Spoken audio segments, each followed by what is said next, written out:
नमस्कार, मैं रीनू यादव आप सभी दर्शकों का अन्नदाता कार्यक्रम में स्वागत करती हूं।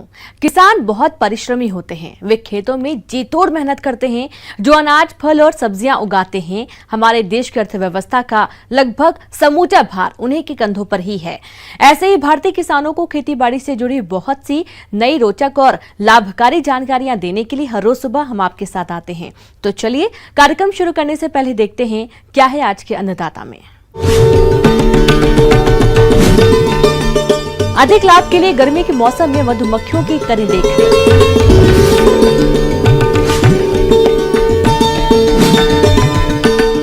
जीवामृत है फसलों के लिए अधिक लाभकारी।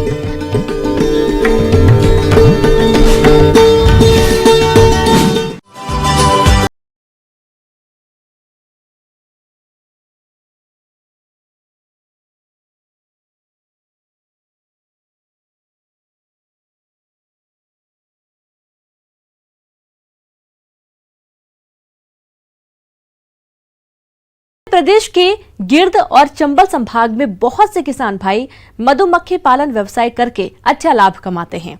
क्योंकि अभी वातावरण का तापमान बढ़ने लगा है और इस गर्मी के मौसम में इनकी विशेष देखरेख की जरूरत होती है। तो गर्मी के मौसम में मधुमक्खियों की देखरेख और प्रबंधन किस तरह से करना है, इस बारे में सुझाव दे रहे हैं कृषि विज्ञान केंद्र मुरैना के डॉक्टर अशोक सिंह यादव।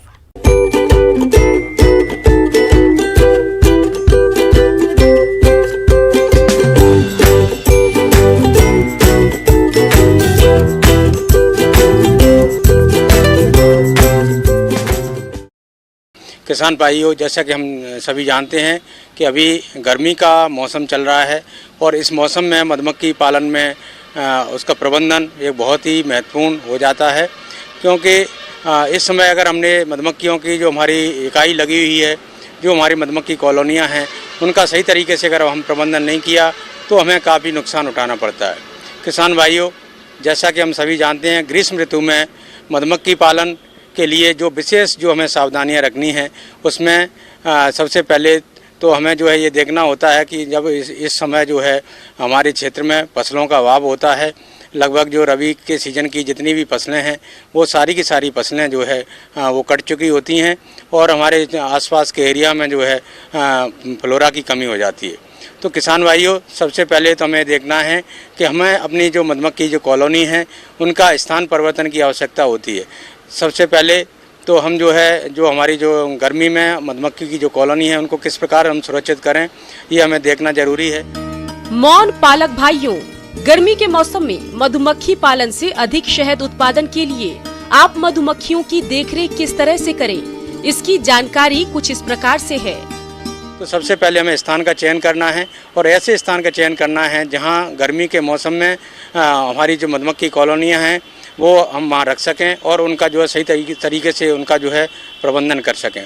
तो इसके लिए सबसे पहले तो हमें ऐसी जगह देखना है जहाँ जैसे कि बगीचे वगैरह होते हैं, जहाँ पर जो है जैसे गर्मी के मौसम में कई बगीचे हमारे आसपास जो हमारे क्षेत्र में होते हैं, जैसे अमरूद का बगीचा है या आम का बगीचा है, नींबू है और दूसरे जो कुछ फल वृक्ष होते हैं, उससे भी जो है मधुमक्खी को जो फ्लोरा मिलता है।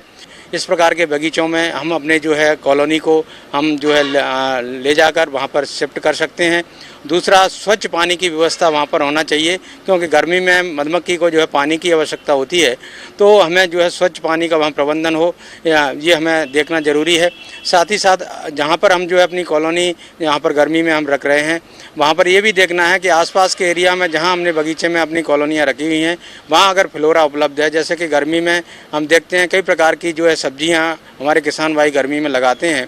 तो जो जैसे कद्दू वर्गी सब्जियां होती हैं, जैसे लौकी है, तोरई है, ककड़ी है, खीरा है, इसमें भी जो है मधुमक्खी अपना जो है वहाँ से फ्लोरा लेती है, वहाँ से नेक्टर और जो है पोलन वहाँ से वो ले सकती है। दूसरा, हमारे जो बॉक्स रखे हुए हैं उसमें तापमान के नियंत्रण के लिए हम जो है जो बॉक्स के ऊपर जो हमारी टाट की जो बोरियां होती हैं उन बोरियों को गीला करके जो है हम उस पर रख सकते हैं। और ऐसा हम दिन में जो है कम से कम 3 से 4 बार अगर हम करते हैं तो जो हमारे जो मधुमक्खी का जो बॉक्स होता है उसमें तापमान जो है कम हो जाता है और तापमान नियंत्रित होने से मधुमक्खियाँ अपना जो है अच्छे से कार्य कर सकती हैं। जो मधुमक्खी की जो हमारे बॉक्स होते हैं उनको हम केवल ऐसे समय पर खोलते हैं जब जो है तेज़ हवाएं नहीं हो, दूसरा तेज़ धूप जो है हमारे बॉक्सों पे नहीं आ रही हो। तो इसके जो निगरानी का जो सही समय है वो समय हमारा सुबह का टाइम होता है जब जो है धूप जो कम होती है। दूसरा जो है आपका उस समय तेज़ हवाएं या लू हवा नहीं चल रही होती है। इस समय हम जो है अपनी कॉलोनी या हमारे जो बॉक्स हैं उनकी हम जो है देख रेख कर सकते हैं। मौन पालक भाइयों, गर्मी के मौसम में फूलों की उपलब्धता कम होने लगती है, इसलिए मधुमक्खियों को इस समय कृत्रिम आहार देने की आवश्यकता होती है। तो आप किस प्रकार कृत्रिम आहार तैयार करके मधुमक्खियों को दें, आइए जानते हैं। दूसरा, गर्मी का मौसम ऐसा होता है जब चारों तरफ हमारा ड्राई सीजन होता है और मधुमक्खी को फ्लोरा की कमी हो जाती है तो हमें जो है आर्टिफिशियल डाइट देने की भी आवश्यकता होती है, क्योंकि मधुमक्खी को अगर हमने जो है भोजन उपलब्ध नहीं कराया तो वो अपना कार्य करना जो है कम कर देगी और मधुमक्खियाँ अपना जो विकास नहीं कर पाएंगी और हमारी जो कॉलोनी है वो कमज़ोर होती जाएगी। तो हमें जो है इसके लिए आर्टिफिशियल डाइट की व्यवस्था करनी पड़ती है। उसमें जैसे चीनी का घोल बनाकर हम जो है रख सकते हैं समय समय पर उसकी उदर पूर्ति के लिए। दूसरा, उसमें जो है प्रोटीन की मात्रा बढ़ाने के लिए हम जो है जो जैसे बेसन वगैरह को भी उसमें हम जो है ऐड कर सकते हैं। साथ ही साथ स्वच्छ पानी को हम जो है बर्तनों में भर के जो है जगह जगह रख सकते हैं, जिससे कि जो है मधुमक्खी अपना जो है वहाँ से पानी ले सके। और अगर उसमें किसी प्रकार की कोई समस्या आ रही है उसका निदान भी तुरंत करें, क्योंकि अगर कोई मान लो कोई कीट या कोई बीमारी की समस्या आती है तो अगर हम जो है उसका मॉनिटरिंग नहीं करते हैं तो वो समस्या दिनों दिन बढ़ती जाती है। अगर सही समय पर जो है नियमित रूप से अगर हम उसका निरीक्षण कर रहे हैं तो समस्या के बारे में हमें समय से पता चल जाता है और उसका हम जो है निदान भी कर सकते हैं। तो किसान भाइयों, गर्मियों में हम जो है विशेष रूप से ध्यान रखें, जिससे कि आगामी आने वाले जो हमारा सीजन है जब फ्लोरा पर्याप्त मात्रा में हमारे क्षेत्र में होता है फिर हम उससे जो है अधिक से अधिक जो है लाभ ले सकते हैं। किसान भाइयों, अभी तक आपने खेती से जुड़ी हुई कुछ उपयोगी जानकारियां देखी हैं। अब लेते हैं एक छोटा सा ब्रेक, जल्द ही लौटेंगे। कार्यक्रम में आगे भी है खेती बाड़ी से जुड़ी हुई बहुत सी महत्वपूर्ण जानकारियां, तो बने रहिए हमारे साथ।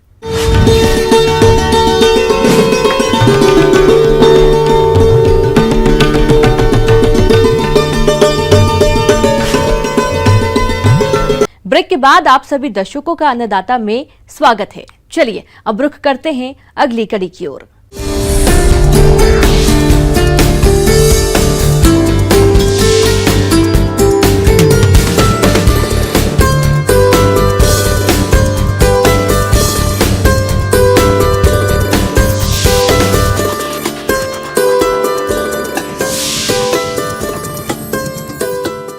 हरित क्रांति के बाद से ही खेती में जिस प्रकार से रासायनिक उर्वरकों का बड़ी भारी मात्रा में प्रयोग हुआ है, इससे बहुत ही तेजी से खेती योग्य भूमि बंजर हो रही है और फसलों की पैदावार पर प्रतिकूल प्रभाव पड़ रहा है। इसलिए आपको जैविक खादों का प्रयोग अधिक से अधिक करना चाहिए। इसी के तहत आज हम आपको जीवामृत बनाने के बारे में बता रहे हैं, तो इसकी जानकारी के लिए देखिए कार्यक्रम का यह अंश।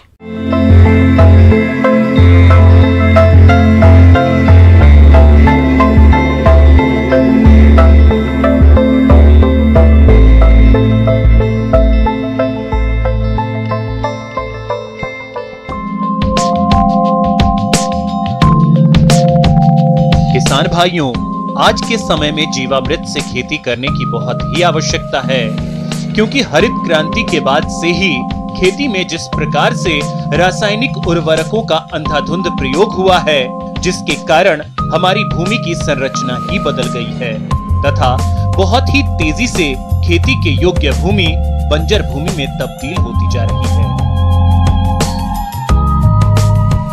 ऐसी स्थिति में भूमि की उत्पादन क्षमता दिनों दिन कम और खेती महंगी होती जा रही है।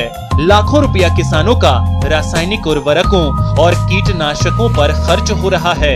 खेतों में लगातार रासायनिक उर्वरकों के प्रयोग से फसल की पैदावार पर भी प्रतिकूल प्रभाव पड़ रहा है।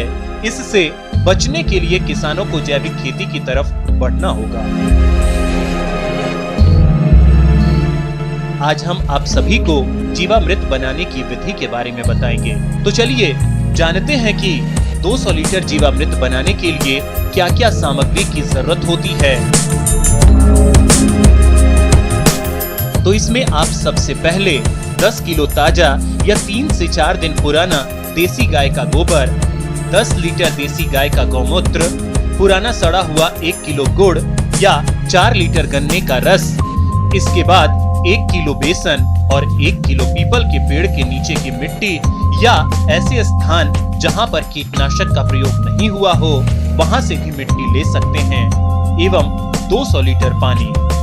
ये सब सामग्री को इकट्ठा करके एक बड़े प्लास्टिक के ड्रम में डालकर डंडे की सहायता से इस मिश्रण को अच्छी तरह से मिलाएं, जिससे ये पूरी तरह से मिल जाए।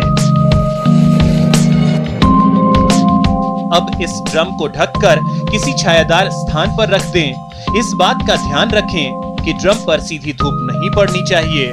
फिर अगले दिन ड्रम को खोलकर डंडे से मिश्रण को अच्छी तरह हिलाएं। इसी तरह 6 से 7 दिन तक रोज इस घोल को चलाते रहें। 7 दिन बाद यह घोल जीवामृत के रूप में बनकर तैयार हो जाएगा। यह 200 लीटर जीवामृत 1 एकड़ भूमि के लिए पर्याप्त होता है। जीवामृत फसलों की वृद्धि और विकास में सहायक है। यह फसल की विभिन्न रोगाणुओं से सुरक्षा करता है तथा फसल की रोग प्रतिरोधक क्षमता को बढ़ाता है, जिससे पौधे स्वस्थ रहते हैं और फसल से अच्छी पैदावार मिलती है। अब बात आती है किसान भाइयों इसके उपयोग के बारे में। जीवामृत का उपयोग किसान भाई खाद्यान्न, तिलहन, दलहन, साग सब्जियों वाली फसलों के साथ साथ फलों बागानों में भी कर सकते हैं। जीवामृत को कई प्रकार से अपने खेतों में प्रयोग कर सकते हैं। इसके लिए सबसे अच्छा तरीका है फसल में पानी के साथ जीवामृत देना। जिस खेत में आप सिंचाई कर रहे हैं उस खेत की सिंचाई नाली के ऊपर ड्रम को रखकर वाल्व की सहायता से जीवामृत को पानी में दे सकते हैं, जिससे जीवामृत पानी में मिलकर अपने आप फसलों की जड़ों तक पहुंच जाएगा। इसके अलावा खेत की जुताई के समय जीवामृत का मिट्टी पर भी छिड़काव कर सकते हैं। किसान भाइयों, खड़ी फसल में 2 लीटर जीवामृत को छानकर 13 लीटर पानी के हिसाब से घोलकर 20 दिन के अंतराल पर छिड़काव कर सकते हैं। फलदार पेड़ों में 2 से 5 लीटर प्रति वृक्ष जीवामृत महीने में 1 या 2 बार पानी के साथ दे सकते हैं, लेकिन ध्यान रहे छिड़काव करते समय भूमि में नमी का होना आवश्यक है। किसान भाइयों, जीवामृत फसलों के लिए वरदान है, तो आप भी इसी तरह अपने स्तर पर जीवामृत को आसानी से तैयार कर फसलों में इसका उपयोग करके अधिक पैदावार ले सकते हैं।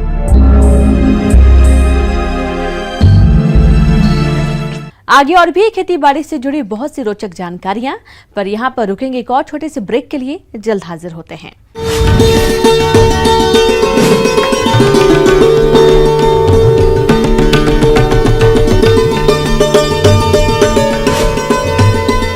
ब्रेक के बाद एक बार फिर से आप सभी दर्शकों का अन्नदाता कार्यक्रम में स्वागत है। बढ़ते हैं अगली प्रस्तुति की ओर।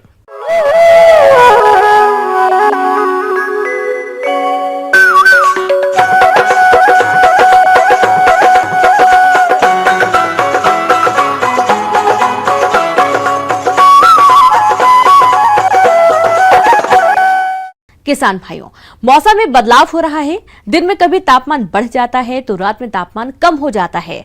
ऐसी स्थिति में मुर्गियों की विशेष देखरेख की जरूरत होती है, अन्यथा अचानक मौसम में हो रहे बदलाव के कारण मुर्गियां मरने लगती हैं और हमारे किसान भाइयों को हानि उठानी पड़ सकती है। तो किसान भाइयों, गर्मी के मौसम में आप मुर्गियों की देखरेख कैसे करें, आइए जानते हैं पशु चिकित्सक डॉक्टर पीपी सिंह से।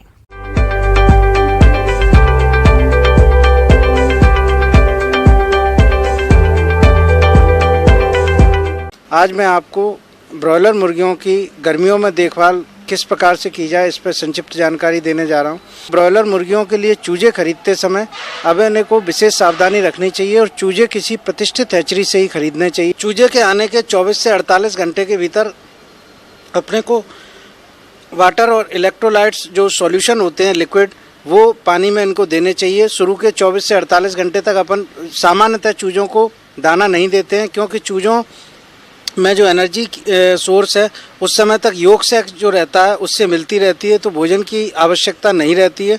लेकिन 48 घंटे के बाद में अपने को न्यूज़पेपर पे या अखबार पे रख के उनको थोड़ा थोड़ा दाना देते हैं।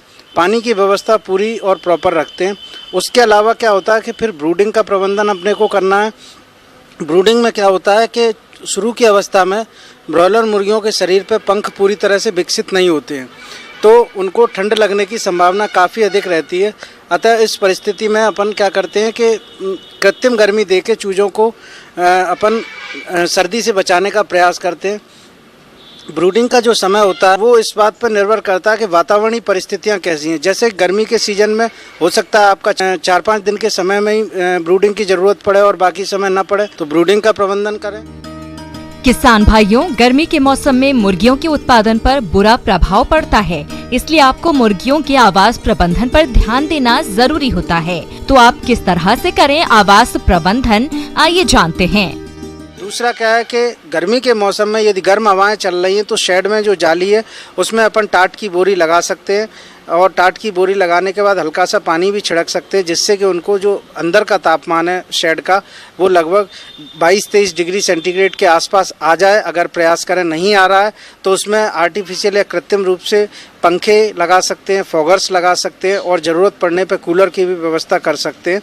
इसके अलावा जो अपना मुर्गी का जो बाड़ा है उस बाड़े में जो छत है, वैसे तो जो रिकमेंडेशन रहती है उसके हिसाब से ये एस्बेस्टस की या सीमेंट की चद्दर से रूफ बनाना चाहिए। लेकिन मान लीजिए अगर लोहे की चद्दर लगी हुई है तो उसके कारण वातावरण में शेड के अंदर जो है गर्मी काफ़ी रहेगी, तो उस परिस्थिति में अपन बाजरे की कड़वी या अन्य किसी प्रकार का सूखा चारा जो रहता है उसको शेड की छत पर डाल दें, और उसमें बाल्टी से अगर पानी छिड़क दें या पाइप से पानी छिड़क दें तो उससे भी तापमान काफ़ी हद तक कम किया जा सकता है, और जो गर्मी या हीट स्ट्रेस के कारण पड़ने वाले प्रभाव है उनको काफ़ी हद तक अपन कम कर सकते हैं। किसान भाइयों, मुर्गियों के उचित विकास के लिए गर्मी के मौसम में आहार प्रबंधन करते हुए मुर्गियों को हीट स्ट्रोक से कैसे बचाएं, आइए जानते हैं। जो दूसरी महत्वपूर्ण बात है वो गर्मी के मौसम को देखते हुए है, वो ये है कि गर्मी के मौसम में ब्रॉयलर मुर्गियों को अपने को खान पान में कुछ विशेष सावधानियां रखनी चाहिए।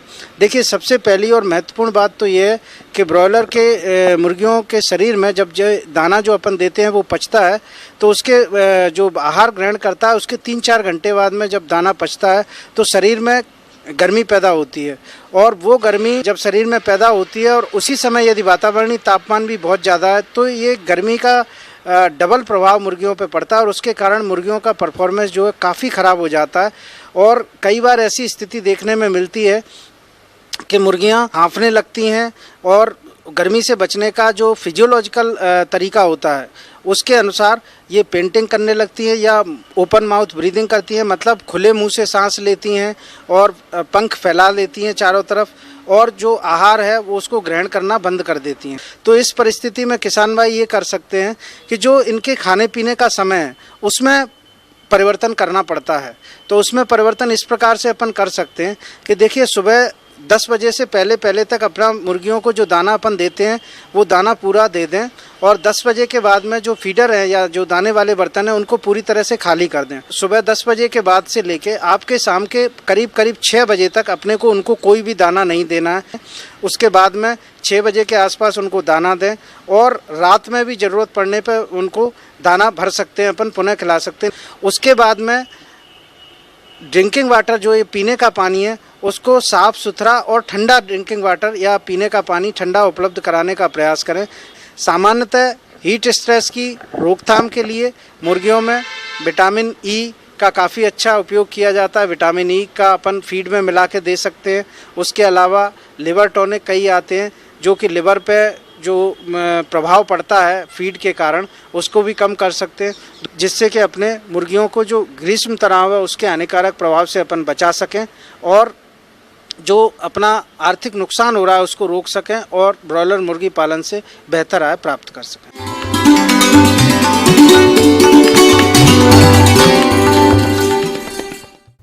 अन्नदाता हेल्पलाइन निःशुल्क फोन संपर्क सेवा के माध्यम से आपके द्वारा पूछे गए प्रश्नों में से 1 या 2 महत्वपूर्ण प्रश्न को हम अपने कार्यक्रम में शामिल करते हैं और इसी के तहत आज का चयनित प्रश्न और उसका जवाब इस प्रकार है।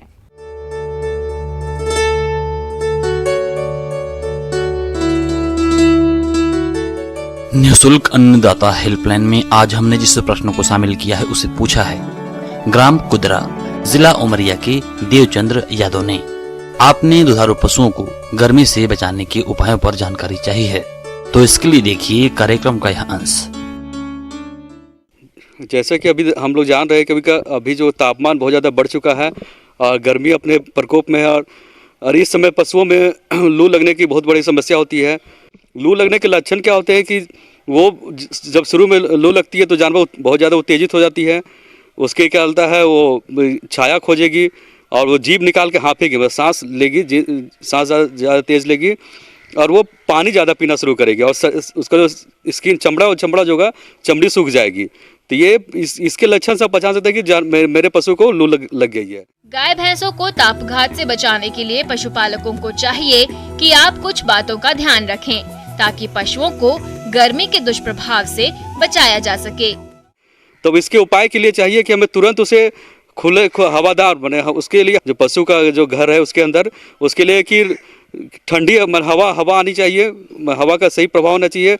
दूसरा कि इसको पानी की प्रचुर मात्रा मिलनी चाहिए, ठंडे पानी का और नियमित ठंडा पानी मिलना चाहिए। उसके अलावा चाहिए कि उसे बर्फ छटवाया जाए अपने अनुसार, फार्म के अनुसार पंखे, कूलर या फॉगर का इस्तेमाल कर सकते हैं पशुपालक भाई। उसमें मेन हमको ध्यान रखना है कि पशु का तापमान कम होना है कि लू लगने पर शरीर का तापमान 108 डिग्री फ़ारेनहाइट तक बढ़ जाती है। यह अगर तापमान को नियंत्रित नहीं किया जाए तो इसमें पशु बेहोश भी हो सकता है। बेहोश होकर होने के बाद उसके बाद मृत्यु तक हो सकती है। इसलिए ये बहुत ही क्या होता है, आपातकालीन स्थिति हो जाती है। इसलिए इसका निवारण करना बहुत ही जरूरी हो जाता है। जो हमारे दुधारू पशु हैं उनको लू से बचाने के लिए 9-10 बजे के बाद जानवर को हमेशा ठंडी हवा, ठंडी जो क्या छायादार है जगह उस जगह पर रखा जाए, या तो बाड़े के अंदर रखा जाए या फिर जो घने वृक्ष है उसके नीचे रखे जाए। अब बाड़े में अगर बाड़े में रह रही है तो हमको बाड़े के अंदर जो सीधी तरह से धूप आ रही है उसको रोकने का व्यवस्था करनी चाहिए। अब पशुपालक भाइयों को मैं बताना चाहूँगा कि कभी भी जब धूप के मौसम में, गर्मी के मौसम में धूप में जानवर को रख के ना नहलाएं। लू लगने की संभावना बढ़ जाती है। इसलिए जरूरी है कि पशुपालक भाई अपने दुधारू पशुओं को धूप में ना नहलाएं। अगर हम अपने पशुओं को देख रहे हैं कि उसमें लू लग गई है तो उस स्थिति में चाहिए कि प्राथमिक उपचार के बाद हमें जो भी पशु चिकित्सक उनसे संपर्क करके प्रॉपर इलाज करवाना, जो सही इलाज है वो करवाना चाहिए। क्योंकि उस कंडीशन में शरीर का तापमान, शरीर में पानी की नमी बहुत ज़्यादा घट जाती है तो उस कंडीशन में उसे ग्लूकोज IV चढ़ाना पड़ता है।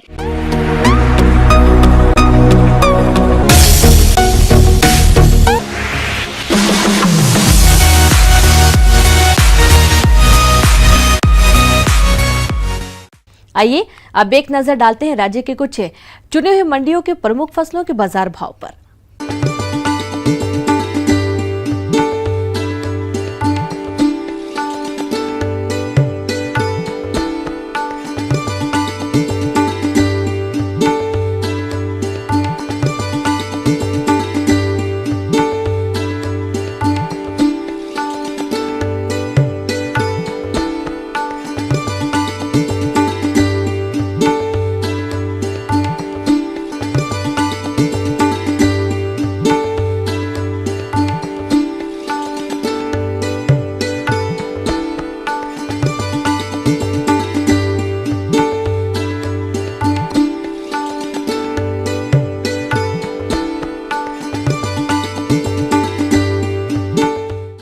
अब आइए देखते हैं कल दिखाए जाने वाले कार्यक्रम की मुख्य झलकियां। अच्छे उत्पादन के लिए कद्दू की फसल में किए जाने वाले जरूरी कार्य।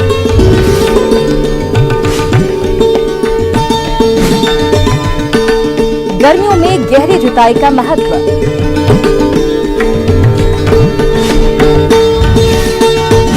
किसान भाइयों, अन्नदाता आपकी सेवा के लिए संकल्परत है। कृषि संबंधित समस्या एवं सुझावों के लिए आप हमें इस पते पर संपर्क कर सकते हैं।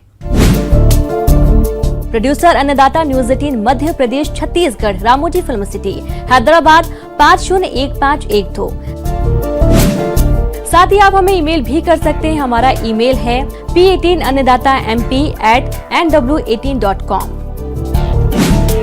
और इसके अतिरिक्त आप हमें निःशुल्क हेल्पलाइन नंबर 180041922155 पर सोमवार से शनिवार सुबह 10 से शाम 4 बजे के बीच संपर्क कर सकते हैं।